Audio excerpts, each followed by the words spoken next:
Hi guys, welcome back to my channel. কেমন আছো তোমরা সবাই? আশা করছি তোমরা সবাই ভালো আছো, সুস্থ আছো, আর আমিও ভালো আছি। আজকে হচ্ছে মা মনসার পুজো, তো আমি স্বামী সন্তানের মঙ্গল কামনায় পুজো দিতে গেছিলাম, মানে দুধ কলা দিতে গেছিলাম মা মনসার কাছে।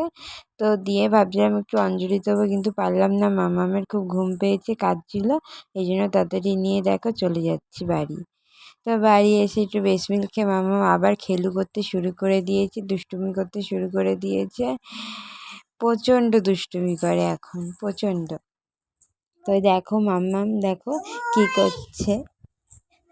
মাম্মা এখন খেলু করছে আর আমি বসে রয়েছি। তো আমি তো আজকে ফল প্রসাদ খেয়েছি, আর পরোটা ছোলার ডাল করবো বলে আটা মেখে রেখেছি। এখানে আলু কেটে রেখেছি, আর ছোলার ডালটা দেখো সিদ্ধ করা হয়ে গেছে।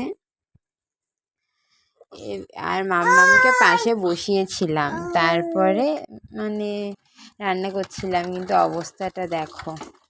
মাম্মাম সারা রান্নাঘর পুরো ছড়িয়ে একাকার করেছে। এই দেখো, এই পরোটা করেছিলাম, লাচা পরোটা করতে গেছিলাম, বাট হয়নি।